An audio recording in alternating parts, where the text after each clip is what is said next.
All right, next up, we have super fast strand-based hair rendering with hair meshes.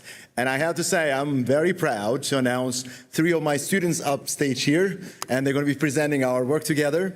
Gaurav Bokhari just completed his master's in computing and starting his PhD at the University of Utah, and will continue to work on real-time and offline rendering techniques. We also have Aysen Moltavo. Aysen is a principal computer engineer at Raytheon Technologies in Tucson, Arizona. He recently completed his MS in computing at the University of Utah.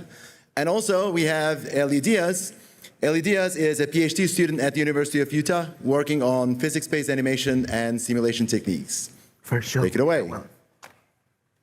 Thank you, Jem. Hair is a crucial visual component of virtual characters. Still, a strand-based hair model is one of the most expensive things to render because of its extreme geometric complexity. A full-resolution hair model, like this one, made by artist Lee Perry Smith, contains on the order of 100,000 hair strands and requires many millions of triangles to render. A model like this would take hundreds of gigabytes to store, but not this one, because it doesn't actually exist. It's generated on the fly during rendering from a hair mesh. A hair mesh is a volumetric structure that was introduced for modeling hair by Professor Yüksel and included in his hair farm software.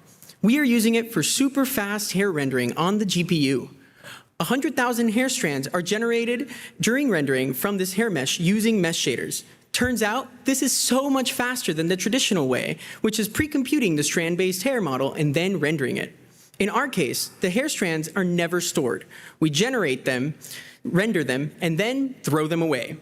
The entire hair groom is defined by the hair mesh and a bunch of procedural styling parameters. This also makes it super cheap to switch between different hairstyles or tweak the hairstyles on the fly.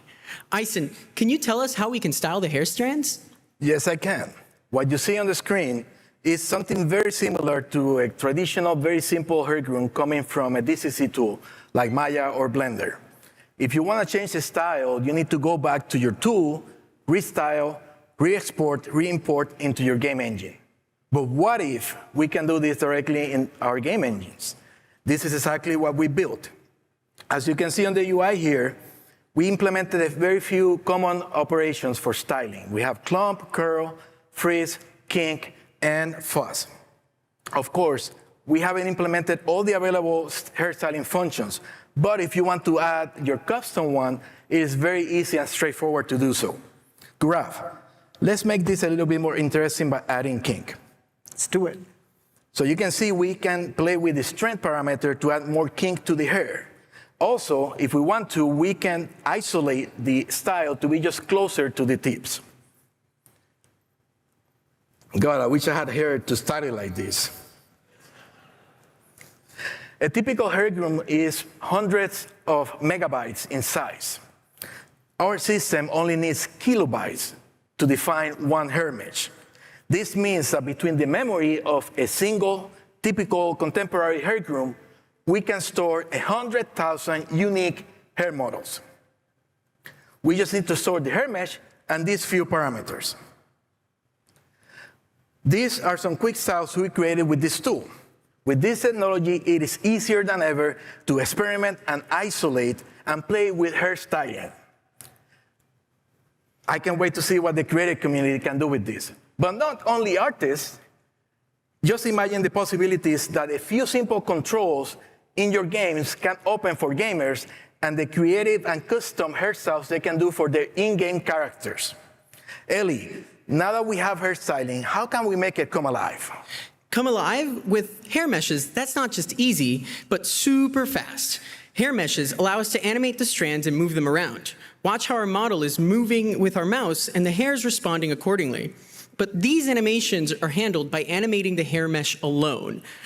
Our hair mesh is actually simulated using a precision-based dynamic simulation that maintains the shape and form of the original hair mesh, even recovering the shape after intense simulation. Since our strands are generated on the fly, they just follow the shape of the hair mesh. But can we do more? Here, we have a Utah teapot model. Let's put some hair on it. Watch how it moves around our empty world. I think it looks a little lonely. Can we add some friends? Maybe a couple more? How about a dozen? How about a couple more dozen? Gaurav, how many teapots can we possibly have? A lot more.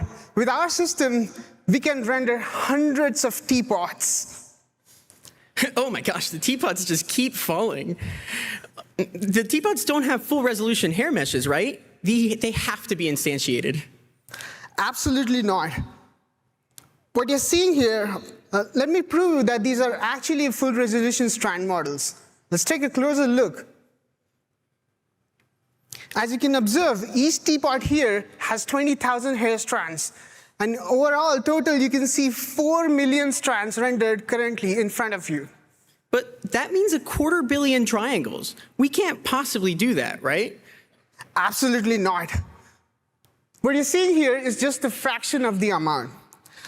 As we're doing strand level rendering, we can actually deploy clever LOD techniques to not only change the curve details, but the strand counts based on the camera distance. But what about shadows and hair color? Shadows are super fast. Even for a large scene, since we're doing strand-based rendering, we can approximate opacities of each hair's fragment and render volumetric shadows. And for hair color, we can actually simulate light multiple scattering using state-of-the-art techniques like dual scattering approximation. Wow, we've seen beautiful hair models from this stage before, and now, for the first time, we can show you hundreds of them in the same scene.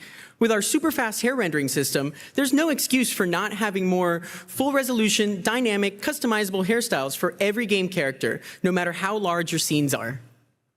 Thank you.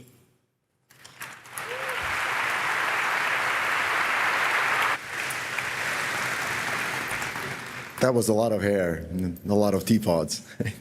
So somebody asked me, why put hair on a teapot? Why not?